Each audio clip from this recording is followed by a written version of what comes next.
Hey, what's going on, guys? Welcome back. Kellen here with Droid Life, and we've got in front of us today the Samsung Galaxy Alpha, and obviously on its way to AT&T. So AT&T picked it up last week, announced that it was available on September 26th. So it's already available in black, white, and gold for $199 with a 2-year contract. So this device was actually announced a couple of months ago from Samsung as an international phone. It was basically a reference device for their new design guidelines, which feature more premium materials and metals and things like that.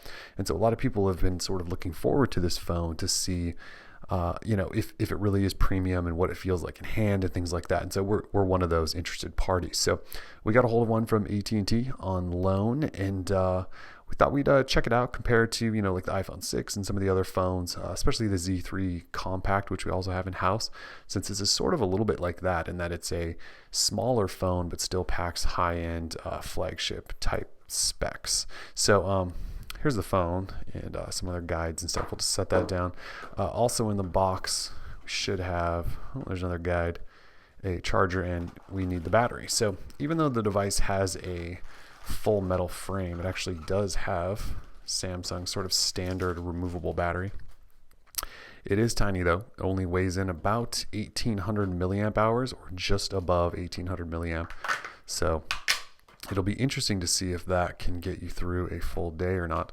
We should point out that there is a slot for a SIM card in here, but no SD card support, which is interesting. Most Samsung phones tend to have SD card support. So I'll toss this little battery in here, and then we'll start taking our tour. Clip that all in.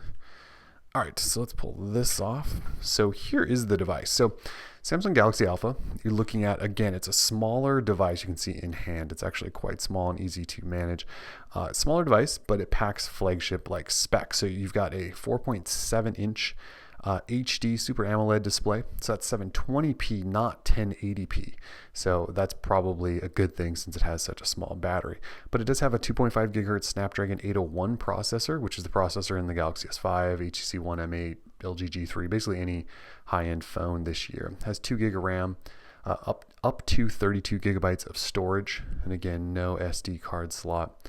It has a 12 megapixel camera on the back. You do have a heart rate monitor, and then the front button is also a fingerprint scanner. So you have a lot of the same specs right here that you've got in the Galaxy S5, but again, it's just a little bit smaller, and it's got this really pretty metal frame around it.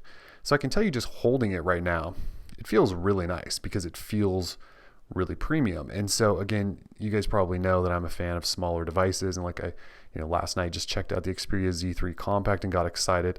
This phone in hand actually has me pretty excited as well. It just feels like a phone you can hold and you're not going to have to adjust all the time and fuss with, and you might not drop it because you can actually manage it with one hand, unlike almost any other flagship released in the last year. So if we take you to the outside, you do have this gorgeous metal frame going all the way around, which is very nice. Up top is your headphone jack.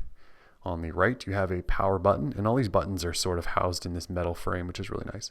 There is your volume rocker on that side. And on the bottom, you have a micro USB port.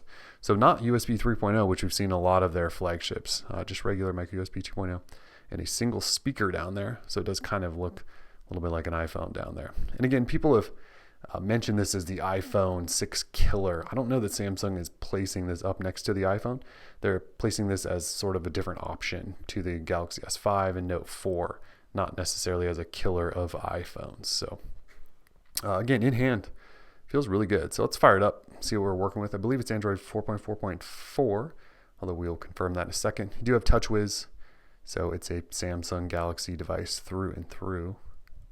On the bottom, you have your multitasking or app switcher and your back button, and then that home button again. So upon first boot, let's scroll all the way through these, see if we can find about, and let's do it this way. List, there we go, all the way down there, and apparently we're rearranging things. There we go, about device.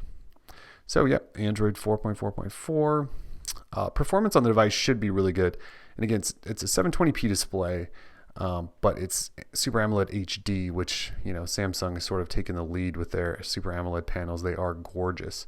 So, we'll test a little bit. We want to do some comparisons later. This was just an unboxing. We'll do some comparisons, a new iPhone, again, Xperia Z3, maybe some of the other flagships, and just sort of show you this metal build in action. We're also a little bit interested to test that really small battery, see how it works with this 720p display. So if you guys have anything in particular you want us to check out, we can certainly do that.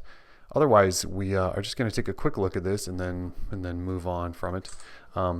So yeah, this is the Galaxy Alpha, and it is available on AT&T right now with its fancy metal frame. So if you guys have comments or questions, be sure to let us know. We are Droid Life, and we're out. Peace.